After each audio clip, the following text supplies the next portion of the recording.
എല്ലാവർക്കും ഒരിക്കൽ കൂടി ബെസ്റ്റ് സ്റ്റഡി സെന്റർ യൂട്യൂബ് ചാനലിലേക്ക് സ്വാഗതം. ഇന്ന് നാം ചർച്ച ചെയ്യാൻ ഉദ്ദേശിക്കുന്നത് +2 തുല്യതാ കോഴ്സിന്റെ മൈക്രോ എക്കണോമിക്സിലെ 4ാമത്തെ അധ്യായത്തിന്റെ 4ാമത്തെ പാർട്ട് കൂടിയാണ്. കഴിഞ്ഞ വീഡിയോയിൽ നാം ചർച്ച ചെയ്തിരുന്നത് ഒരു സ്ഥാപനത്തിന്റെ ഷട്ട് ഡൗൺ പോയിന്റ്, അതായത് അടച്ചുപൂട്ടൽ അവസ്ഥ, അതുപോലെ തന്നെ ലാഭ നഷ്ടരഹിത ബിന്ദു, ബ്രേക്ക് ഈവൻ പോയിന്റ്, ഈ കാര്യങ്ങളായിരുന്നു നമ്മൾ ചർച്ച ചെയ്തിരുന്നത്. നമുക്ക് ഇനി ചർച്ച ചെയ്യാനുള്ളത് സപ്ലൈ എന്താണ്, അതുപോലെ സപ്ലൈ നിയമം എന്നാൽ എന്ത്, അതുപോലെ ഒരു സ്ഥാപനത്തിന്റെ അല്ലെങ്കിൽ ഒരു കമ്പോളത്തിന്റെ സപ്ലൈ വക്രം, ഇതാണ് നമ്മൾ ഇന്ന് ചർച്ച ചെയ്യാൻ ഉദ്ദേശിക്കുന്നത്. അപ്പൊ കഴിഞ്ഞ വീഡിയോയിൽ ഷട്ട് ഡൗൺ പോയിന്റ്, അതുപോലെ തന്നെ ബ്രേക്ക് ഈവൻ പോയിന്റ്, ഇത് നമ്മൾ ഷോർട്ട് ടേം, ലോങ് ടേം, ഇങ്ങനെ രണ്ട് കാര്യങ്ങളിലായിട്ടായിരുന്നു നമ്മൾ പറഞ്ഞിരുന്നത്. അപ്പൊ അതേ പോയിന്റ് ഇവിടെ നോക്കാം. നമ്മൾ കഴിഞ്ഞ വീഡിയോയിൽ ചർച്ച ചെയ്തിരുന്നത് എവിസിയുടെ മിനിമം പോയിന്റിനേക്കാൾ വില കുറഞ്ഞു കഴിഞ്ഞാൽ ആ സ്ഥാപനം അടച്ചുപൂട്ടൽ അവസ്ഥയിലേക്ക് എത്തും. അതോടൊപ്പം തന്നെ ലാഭനഷ്ടരഹിത ബിന്ദു, അതായത് ഇവിടെ എൽ എ സിയുടെ ഏറ്റവും താഴ്ന്ന പോയിന്റ്, ഈ പോയിന്റിനേക്കാൾ വില കുറഞ്ഞാൽ ആ സ്ഥാപനത്തിന്റെ അടച്ചുപൂട്ടൽ അവസ്ഥ അല്ലെങ്കിൽ ലാഭം നഷ്ടം ഇല്ലാത്തൊരു അവസ്ഥയിലേക്ക് എത്തുന്നു. ഇന്ന് നമുക്ക് ചർച്ച ചെയ്യാനുള്ളത് സപ്ലൈ. എന്താണ് സപ്ലൈ എന്ന് നമുക്ക് നോക്കാം. സപ്ലൈ എന്ന് പറയുമ്പോൾ ഒരു ഉൽപാദകൻ ഒരു നിശ്ചിത വിലക്ക് ഒരു നിശ്ചിത സമയത്ത് വിൽക്കുവാൻ തയ്യാറാക്കുന്ന ഉൽപ്പന്നത്തിന്റെ അളവിനെ നമുക്ക് സപ്ലൈ, അതായത് പ്രധാനം എന്ന് പറയാം. ഡിമാൻഡ് നമ്മൾ പറഞ്ഞിരുന്നു, ഒരു ഉപഭോക്താവ് വാങ്ങുന്ന അളവാണ് ഡിമാൻഡ് എന്ന് പറയുന്നത്. സപ്ലൈ എന്ന് പറയുമ്പോൾ ഒരു ഉൽപാദകൻ വിൽക്കാൻ തയ്യാറാക്കി വെക്കുന്ന ഒരു വസ്തുവിന്റെ അളവിനെയാണ് നമ്മൾ സപ്ലൈ അഥവാ പ്രധാനം എന്ന് പറയുന്നത്. ഇനി നോക്കാം എന്താണ് സപ്ലൈ വക്രം എന്ന് നോക്കാം. സപ്ലൈ വക്രം എന്ന് പറയുമ്പോൾ ഒരു ഉൽപാദക യൂണിറ്റ് വിവിധ വിലകളിൽ ഉൽപ്പാദിപ്പിച്ച് വിൽക്കാൻ തയ്യാറാക്കുന്ന സാധനത്തിന്റെ അളവിനെ സൂചിപ്പിക്കുന്ന ഗ്രാഫിനെയാണ് സപ്ലൈ വക്രം എന്ന് പറയുന്നത്. അപ്പൊ സപ്ലൈ എന്ന് പറയുമ്പോൾ കമ്പോളത്തിൽ വിൽക്കാൻ തയ്യാറാക്കി വെക്കുന്ന ഒരു സാധനത്തിന്റെ അളവിനെയാണ് നമ്മൾ സപ്ലൈ എന്ന് പറയുന്നത്. അപ്പൊ സപ്ലൈ വക്രം എന്ന് പറഞ്ഞാൽ ഒരു നിശ്ചിത സാധനം വ്യത്യസ്തങ്ങളായ വിലകളിൽ വിൽക്കാൻ തയ്യാറാക്കി വെക്കുന്ന വസ്തുവിന്റെ അളവിനെ നമ്മൾ ഗ്രാഫിക്കലി ചിത്രീകരിക്കുന്നതിനെയാണ് നമ്മൾ സപ്ലൈ വക്രം എന്ന് പറയുന്നത്. ഈ സപ്ലൈ വക്രം എന്നുള്ളത് രണ്ട് തരത്തിലാണുള്ളത്. ഒന്നാമത് ഹ്രസ്വകാല സപ്ലൈ വക്രം, രണ്ടാമത്തത് ദീർഘകാല സപ്ലൈ വക്രം. ഹ്രസ്വകാല സപ്ലൈ വക്രം എന്ന് പറഞ്ഞാൽ ഇവിടെ ശ്രദ്ധിക്കുക, സപ്ലൈ വക്രം എന്ന് പറയുന്നത് ഇവിടെ MC എന്ന ഒരു ഗ്രാഫ് ഇവിടെ കാണാം. അപ്പൊ ശ്രദ്ധിക്കുക, എബിസിയുടെ ഏറ്റവും മിനിമം പോയിന്റ്, ഇവിടെ നിന്ന് ഉയർന്നു നിൽക്കുന്ന ഈ കട്ടിപ്പെടുത്തിയ, അതായത് നല്ല ബോൾഡാക്കി വെച്ചിരിക്കുന്ന MC വക്രമാണ് നമ്മൾ സപ്ലൈ വക്രം എന്ന് പറയുന്നത്. അതായത് ഒരു സ്ഥാപനത്തിന്റെ വില വർദ്ധിക്കുകയാണെങ്കിൽ, ഇവിടെ നോക്കൂ, ഏറ്റവും മിനിമം പോയിന്റിലാണ് വിലയുള്ളത്. വില വർദ്ധിക്കുകയാണെങ്കിൽ ആ സ്ഥാപനത്തിന്റെ ഉൽപാദനം വർദ്ധിക്കുന്നു. സ്ഥാപനത്തിന്റെ വില കുറയുകയാണെങ്കിൽ സപ്ലൈ താഴോട്ട് വരുന്നു. അപ്പൊ സപ്ലൈ വക്രം എന്ന് പറയുന്നത് ഇടത്ത് നിന്ന് വലത്തോട്ട് ഉയർന്നു നിൽക്കുന്ന ഒരു വക്രമായിരിക്കും. അപ്പൊ ഈ സപ്ലൈ വക്രം ഹ്രസ്വകാല അളവിൽ MC വക്രത്തിന് തുല്യമായിരിക്കും. അതായത് MC വക്രമാണ് ഒരു സ്ഥാപനത്തിന്റെ ഹ്രസ്വകാല സപ്ലൈ വക്രം എന്ന് പറയുന്നത്. അപ്പൊ ഇവിടെ ശ്രദ്ധിക്കേണ്ടത് എവിസിയുടെ മിനിമം പോയിന്റിന് തുല്യമാകണം വില. ഇവിടെ നിന്നാണ് MC വക്രത്തിന്റെ ഗ്രാഫ് മുകളിലോട്ട് പോകുന്നത്. അപ്പൊ ഈ വക്രത്തെയാണ് ഈ സ്ഥാപനത്തിന്റെ സപ്ലൈ വക്രം എന്ന് പറയുന്നത്. അതായത് വില കൂടുന്നതിനനുസരിച്ച് സ്ഥാപനം അതിന്റെ ഉൽപാദനം വർദ്ധിപ്പിച്ചു കൊണ്ടിരിക്കുന്നു. സപ്ലൈ കുറയുക എന്ന് പറഞ്ഞാൽ വില കുറഞ്ഞാൽ സപ്ലൈ കുറയും, വില കൂടിയാൽ സപ്ലൈ കൂടും. ഇതാണ് ഹ്രസ്വകാല സപ്ലൈ വക്രം എന്ന് പറയുന്നത്. അത് MCക്ക് തുല്യമായിരിക്കും. ഇനി നോക്കാം ദീർഘകാല സപ്ലൈ വക്രം എന്ന് പറയുന്നത്. ഇവിടെ ഗ്രാഫിൽ കാണാം, ഇവിടെ ബോൾഡ് ആക്കി വെച്ചിരിക്കുന്ന LMC, അതായത് ലോങ് റൺ മാർജിനൽ കോസ്റ്റ്, ഇതിന് തുല്യമായിരിക്കും. അപ്പൊ ഇവിടെ LACയുടെ ഏറ്റവും താഴ്ന്ന പോയിന്റ്, ഈ പോയിന്റിന് വില തുല്യമാകുന്നിടത്ത് മുതൽ ഇതിന്റെ മുകളിലോട്ട് കാണുന്ന ഈ വക്രമാണ് ലോങ് റൺ മാർജിനൽ കോസ്റ്റ്, ആണ് യഥാർത്ഥത്തിൽ ദീർഘകാല സപ്ലൈ വക്രം എന്ന് പറയുന്നത്. അപ്പൊ ഇവിടെയും വില വർദ്ധിക്കുന്നതിനനുസരിച്ച് ഒരു സ്ഥാപനത്തിന്റെ ഉൽപാദനം വർദ്ധിക്കുന്നു, വില കുറയുന്നതിനനുസരിച്ച് സ്ഥാപനത്തിന്റെ ഉൽപാദനം കുറയുന്നു.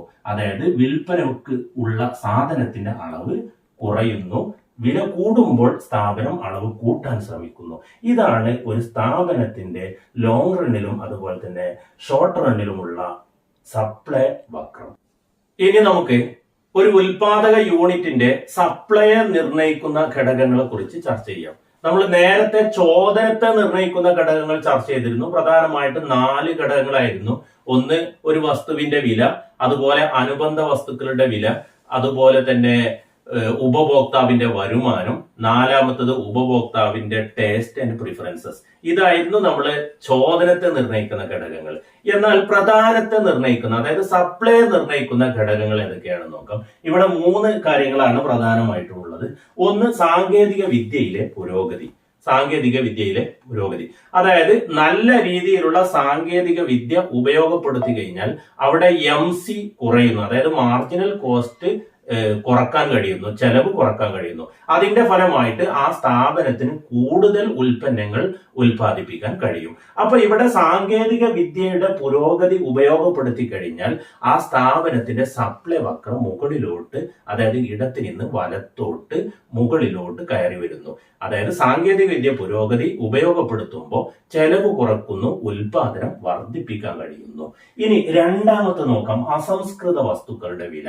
അതായത് ഒരു ഉൽപ്പന്നം ഉൽപ്പാദിപ്പിക്കാൻ ഉപയോഗിക്കുന്ന അസംസ്കൃത വസ്തുക്കളുടെ, അതായത് റോ മെറ്റീരിയൽസിന്റെ വില കൂടിക്കഴിഞ്ഞാൽ സ്ഥാപനത്തിന്റെ ഉൽപാദനം കുറയുന്നു. വസ്തുക്കളുടെ വില കുറഞ്ഞാൽ ഉൽപാദനം വർദ്ധിക്കുന്നു. ഇതാണ് അസംസ്കൃത വസ്തുക്കളുടെ വില എന്നതുകൊണ്ട് ഉദ്ദേശിക്കുന്നത്. ഇത് സപ്ലൈ നിർണ്ണയിക്കുന്ന രണ്ടാമത്തെ ഘടകമാണ്. ഇനി മൂന്നാമത്തെ നോക്കാം, ഗവൺമെന്റ് ചുമത്തുന്ന നികുതി. നമുക്കറിയാം, ഓരോ ഉൽപ്പന്നങ്ങൾക്കും ഓരോ യൂണിറ്റിനും ഗവൺമെന്റുകൾ നികുതി ചുമത്താറുണ്ട്. ഇങ്ങനെ യൂണിറ്റ് ടാക്സ്, അതായത് ഒരു ഉൽപ്പന്നം വിൽക്കുമ്പോൾ ആ ഉൽപ്പന്നത്തിന്റെ ഒരു യൂണിറ്റിന് ചുമത്തുന്ന നികുതിക്കാണ് നമ്മൾ യൂണിറ്റ് ടാക്സ് എന്ന് പറയുന്നത്. ഇങ്ങനെ ഗവൺമെന്റുകൾ ചുമത്തുന്ന നികുതികൾ, ടാക്സുകൾ കൂടിക്കഴിഞ്ഞാൽ സ്ഥാപനത്തിന്റെ സപ്ലൈ കുറയുന്നു. ടാക്സ് കുറച്ചു കഴിഞ്ഞാൽ സ്ഥാപനത്തിന്റെ സപ്ലൈ വർദ്ധിക്കുന്നു. ഇങ്ങനെ ഒരു ഉൽപാദക യൂണിറ്റിന്റെ സപ്ലൈ നിർണ്ണയിക്കുന്ന വളരെ പ്രധാനപ്പെട്ട 3 കാര്യങ്ങളാണുള്ളത്. ഒന്ന്, സാങ്കേതിക വിദ്യയിലെ പുരോഗതി. രണ്ടാമത്, അസംസ്കൃത വസ്തുക്കളുടെ വില. മൂന്നാമത്, ഗവൺമെന്റ് ചുമത്തുന്ന നികുതികൾ.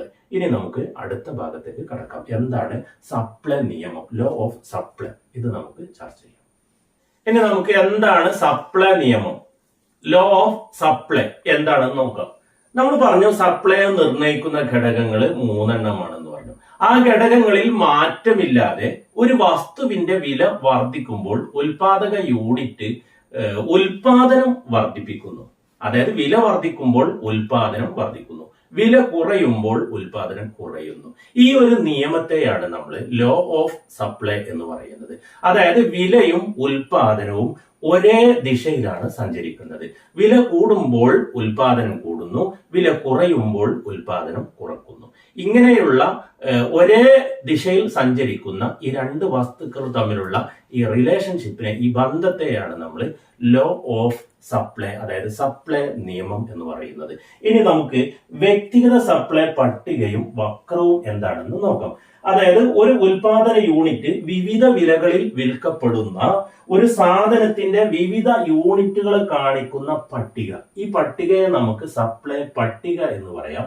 ഈ പട്ടിക ഉപയോഗപ്പെടുത്തി നമ്മൾ ഒരു വക്രം വരച്ചു കഴിഞ്ഞാൽ ഇതിനെ നമുക്ക് ഒരു ഉൽപാദക യൂണിറ്റിന്റെ സപ്ലൈ വക്രം എന്ന് പറയാം. അതായത് ഒരു വസ്തുവിന്റെ വിവിധ വിലകളിൽ വിൽക്കപ്പെടുന്ന വസ്തുവിന്റെ അളവുകളെ നമ്മൾ പട്ടികപ്പെടുത്തി കഴിഞ്ഞാൽ ഇതിനെയാണ് നമ്മൾ സപ്ലൈ പട്ടിക എന്ന് പറയുന്നത്. ഇത് ഉപയോഗപ്പെടുത്തി നമ്മളൊരു വക്രം വരച്ചു കഴിഞ്ഞാൽ നമുക്ക് സപ്ലൈ വക്രം കിട്ടും. ഇവിടെ നോക്കൂ, വില കൂടുന്നതിനനുസരിച്ച് 1, 2, 3, 4, 5, 6 വില കൂടുന്നു. വില കൂടുമ്പോൾ അവർ ഉൽപ്പാദിപ്പിക്കുന്ന ഉൽപാദനത്തിന്റെ അളവ് 10, 20, 30, 40, 50, 60 ഇങ്ങനെ വർദ്ധിക്കുന്നു. അതായത് വില കൂടുമ്പോൾ ഉൽപാദനം അല്ലെങ്കിൽ വിൽക്കപ്പെടുന്ന വസ്തുവിന്റെ അളവ് കൂടുന്നു. ഇനി ഇങ്ങോട്ടാണെങ്കിൽ വില കുറയുമ്പോൾ അളവുകൾ കുറയുന്നു. ഇത് നമ്മൾ ഗ്രാഫിൽ ചിത്രീകരിച്ചു കഴിഞ്ഞാൽ നോക്കാം. ഇവിടെ നമുക്ക് അളവ് കൊടുക്കാം. ഈ ഭാഗത്ത് അളവ്, ഈ ഭാഗത്ത് നമുക്ക് വില കൊടുക്കാം. ഇവിടെ നോക്കൂ, 1 രൂപയായപ്പോൾ 10 യൂണിറ്റ് ആണ് ഇവിടെ ഉൽപ്പാദിപ്പിക്കുന്നത്. 2 രൂപയായപ്പോൾ അത് 20 ആയി, 3 ആയപ്പോൾ 30, 4 ആയപ്പോൾ 40, 5 ആയപ്പോൾ 50, 6 ആയപ്പോൾ 60.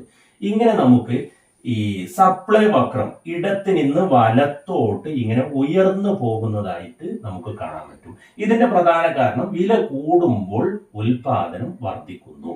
ഇനി അവിടെ ഇങ്ങോട്ട് ചെരിഞ്ഞ് ഇങ്ങോട്ട് താഴോട്ട് വരാനുള്ള കാരണം എന്ന് പറയുമ്പോൾ വില കുറയുമ്പോൾ ഉൽപാദനത്തിന്റെ അളവ് കുറക്കുന്നു. ഇതാണ് ഒരു സ്ഥാപനത്തിന്റെ സപ്ലൈ വക്രം എന്ന് പറയുന്നത്. ഇനി നമുക്ക് കമ്പോള വക്രത്തെ കുറിച്ച് ചർച്ച ചെയ്യാം.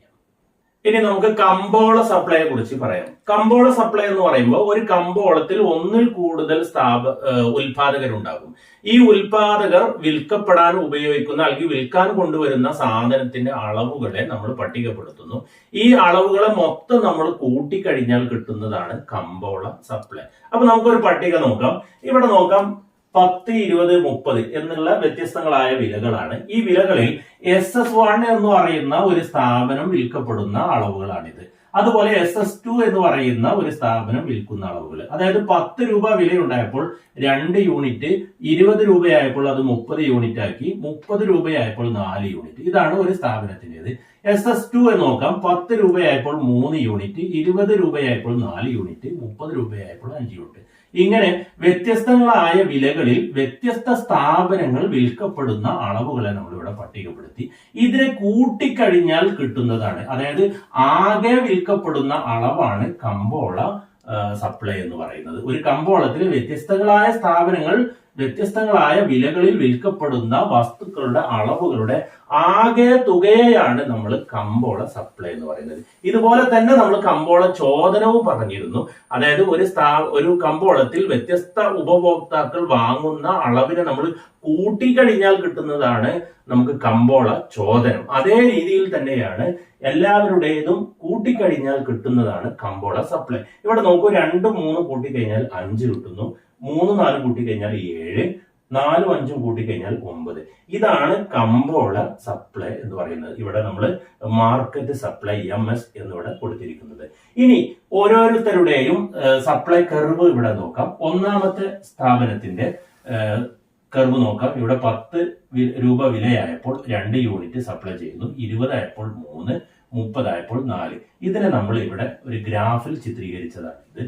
ഇത് രണ്ടാമത്തെ സ്ഥാപനത്തിൻ്റെതാണ്. ഇത് രണ്ടും കൂട്ടി കിട്ടിയ 5, 7, 9 യൂണിറ്റുകളുടേതാണ് നമ്മൾ ഇവിടെ മൂന്നാമത്തെ. ഇതാണ് മാർക്കറ്റ് സപ്ലൈ. ഇതാണ് ഒരു സ്ഥാപനത്തിന്റെ വ്യത്യസ്തങ്ങളായ സ്ഥാപനങ്ങൾ ഒരു കമ്പോളത്തിൽ സപ്ലൈ ചെയ്യുന്നത്. ഇതിനെയാണ് നമ്മൾ കമ്പോള സപ്ലൈ എന്ന് പറയുന്നത്.